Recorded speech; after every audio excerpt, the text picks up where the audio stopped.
Good day wherever you are, and welcome back to Below the Curve Gaming with me, your host, Martin. So back in 2012, a very wise panda, having just fought against an orc and a human, asked the question, why do we fight? Now, this question is something that actually I've thought about quite a lot, and I'm going to adapt that question slightly today to be a case of why do we play, or in playing, how does our playing reflect us? When we play, one of the most important points of playing any game is to have fun. It's a game. There's no point in playing a game if you're not having fun. And in having fun, there is an onus on both players to be active participants and to work towards making the game an enjoyable experience. Now, a little shout out here to Rage Against the Dice, and particularly Kev. I'm afraid I've never met you, Nate. I'm sure you seem like a lovely guy, your videos are fantastic. But Kev and I go way back, when we both used to work for Games Workshop. And the one thing I always remember about playing against Kev is that regardless of the game we played, regardless of the armies we used, and this is an important point we'll come back to, the games were always fantastic. To quote one of my other pals, they were banging. So, in this, we move on to the reason why there is a series of boxes of Greek hoplites sitting in front of me, as well as the cover for the successor army. I haven't forgotten you, Tolmix, honestly.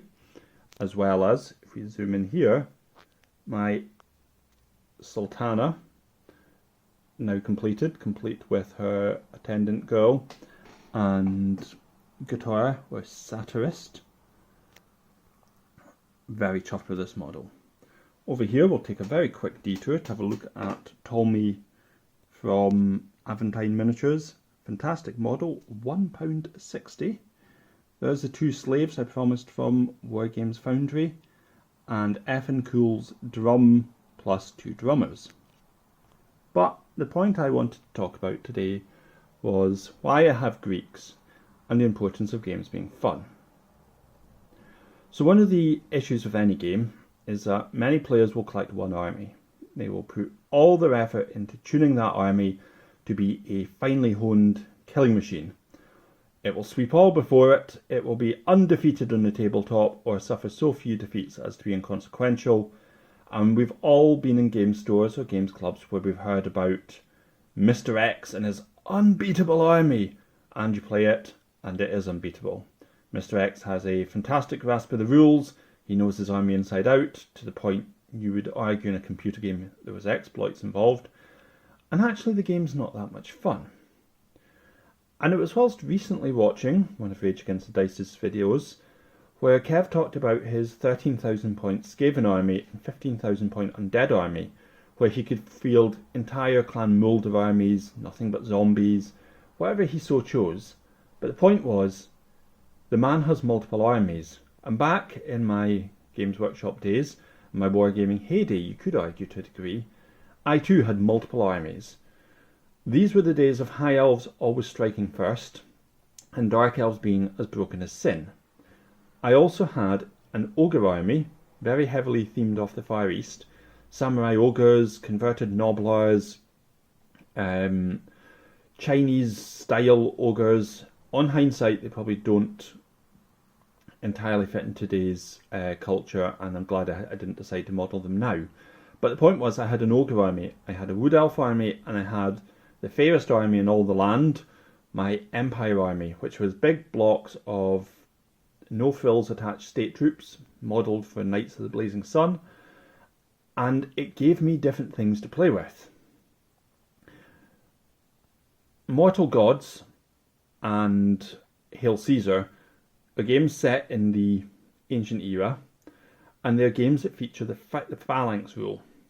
Mortal Gods, it's not quite so important, but the phalanx rule in Mortal Gods is still pretty horrendous. In Hail Caesar, the phalanx rule combined with the pike rule completely shuts down most cavalry armies. You have heavy infantry who are -1 to be hit by archery. You can't be charged by cavalry. If cavalry accidentally do charge you, they become disorganised, meaning they'll almost certainly run away and be destroyed in the process. Yes, you're meant to have your units 4 models deep, and thus the only real constraint is the price. So, having played a game and been whipped by Ben's Romans, but the point was there. The phalanx was, in a way, a bit of a barrier to fun. I fancied having a second army. Now, anybody who knows me, or who knows of my childhood, and probably Ben doesn't even really know this story, I have always been obsessed by ancient Greece. Our father raised us in the stories of Odysseus, of Troy, of Beltharon and the Pegasus, of Zeus defeating Kronos.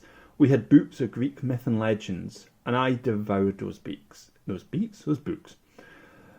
As a 6-year-old, I was kept behind after school, and my parents were asked to come in. My teacher was so distressed because in art I was drawing everything 2-dimensionally with only one leg, because everything was drawn from the side.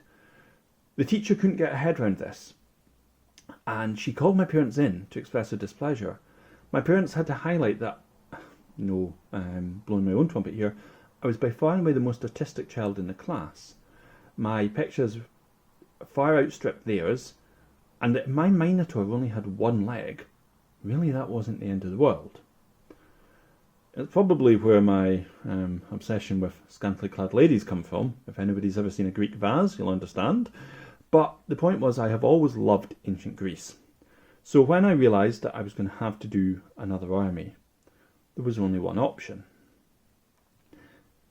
Now, the Greeks do get phalanxes, but they do have a distinct lack of pikes for the Hellenistic Greeks, and this army is the Hellenistic army. You can put pikes in, but I have chosen not to. I've made the active choice here to make my army more fun.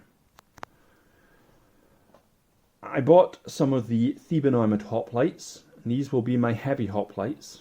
They weigh in much the same as a pike block. They have the phalanx rule. These are the core of my army.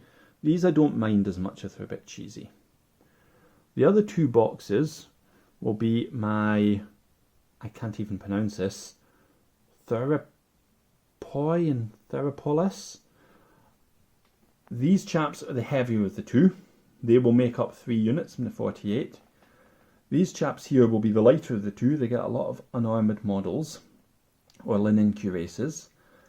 And then over here we have a sprue of 8 models, of which I need 6. These are from Mortal Gods, so they're still Victrix models. They came in my Spartan starter army. These units, whilst being armed with spears, are not as prohibitive or oppressive, perhaps, as 7 or 8 blocks of Egyptian pikemen, even with the levy rule. They are absolutely stunning models, as you would expect from Victrix. They have a bit more life to them than the pikes. 4 models in each frame have the raised spears. These are my front ranks. 4 models in each frame have the spears resting. And then they have command group options. The Thebans all come with a very distinctive Theban hat, as you can see on the box and the pictures. I have given my musician one, and you can see that my sergeant, as it were, my unit leader, has the very distinctive Greek style, I call them bunny ears or pigtails, but the plumes coming up from the sides of the helmet. The mercenary armoured hoplite box comes, as we can see here, same style. It has both raised and resting arms. The helmet crests are all detachable as well, so my unit leader has one. He also has that very distinctive curved Greek sword. Now these are later hoplites. They don't have the Corinthian style helmets, which is a shame. As I said, I am particularly fond of ancient Greece. But they still look absolutely fantastic. There's enough variation in the boxes to keep me happy. There's enough pose in them to keep me happy. There are only 8 heads and realistically 3 helmet crests per box, so each frame will use all the heads and probably all the crests. There's plenty of spare swords for your chaps, both sort of straight swords and those curved swords. There's a dagger, a resting hand so that a model can have the shield on the ground, as you see on the artwork. They come with these aprons. Now what I'm doing is I'm keeping all my aprons.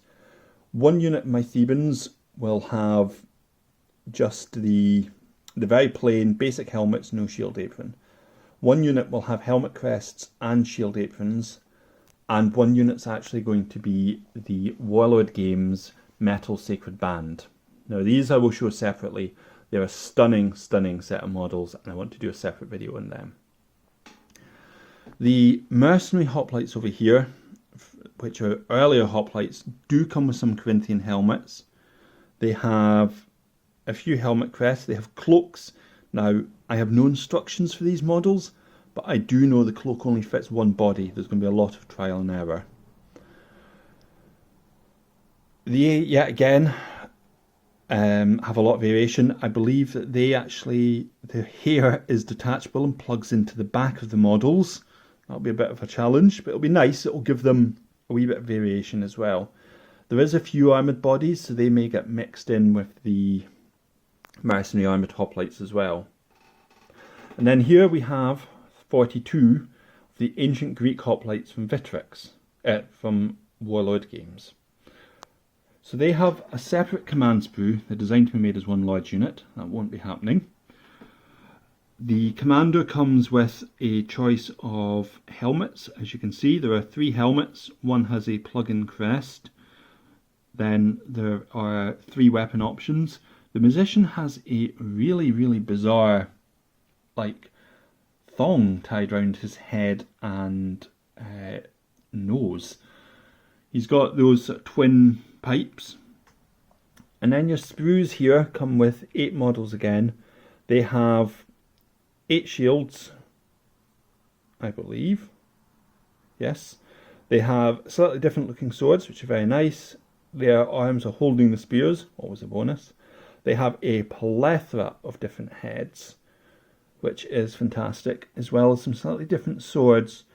And they're just a bit different. I have to say, I'm really fond of them. It should be noted the champion's got a slightly different, older style of shield with the slot cut out of it, more reminiscent of the Trojan War. So I look forward to a couple of those on my units as well. This army features no elephants, it features no chariots. It has more infantry blocks than my Ptolemaic army.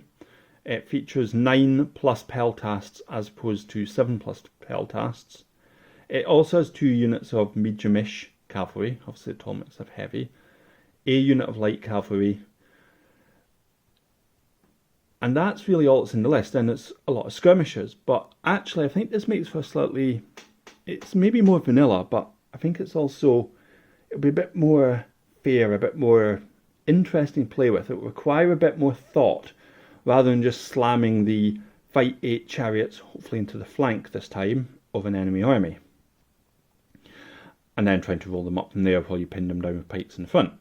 Now last game that failed miserably, as I failed leadership tests left, right and centre, and the army ground to a halt was then kicked to death by Ben's Romans. But I'm really looking forward to getting these on the table. You can see from our bases, incidentally, we have 3D printed some bases. We got the new Frozen Sonic Mini for miniatures, and I have printed a large amount of Cafart's Spartan models, which I pledged to his Kickstarter, and I really look forward to showing those off in a later video. But on Ben's Ender, we've been printing bases for our models as well as scenery, and hopefully those will feature in a battle report sooner. But I'd just like to take a minute to say that I do believe it's very important when playing to take an active responsibility for your opponent's fun as well.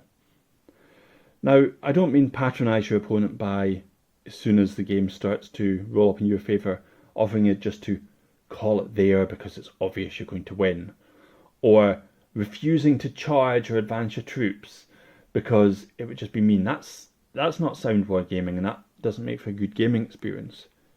But what I mean is not fielding the most broken as sin lists, not deliberately loading out on stuff you know your opponent with his choice of army has no hope of beating, not deliberately exploiting poorly written rules.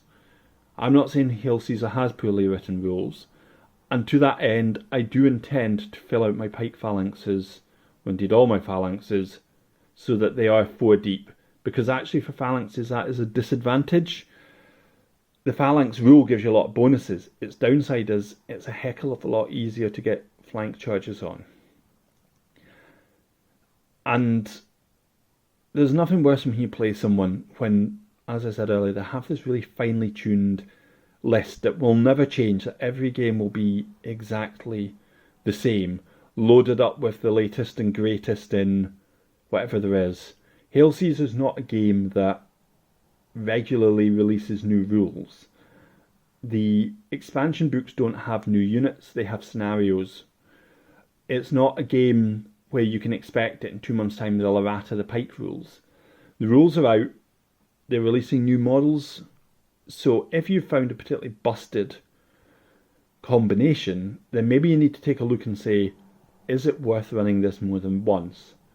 Or, if this is the only way my army works, should I have a second army so if an opponent rocks up with something that absolutely has no chance against it, I can be the bigger man and say, you know what, I'll change my list for this.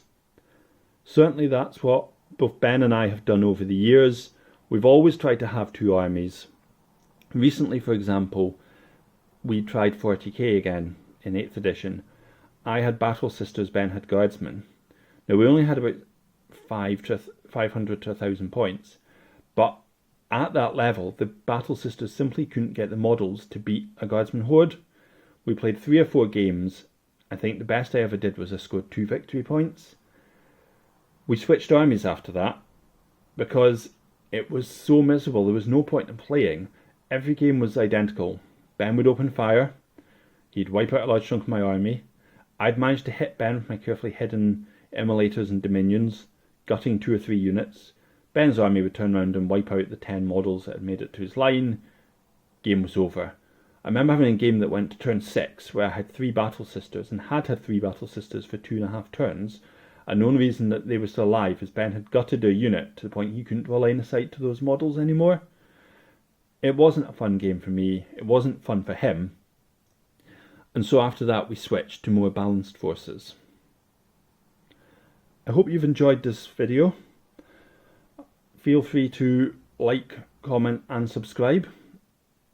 And we have a blog that you can check out as well. There's not much on it, but there might be a new entry by the time you finish watching this. Also, go and check out Rage Against the Dice if you haven't watched them already. Fantastic group of guys, lots of very varied content. Until next time, I've been Martin, you guys have been great, and thank you for watching. Take care.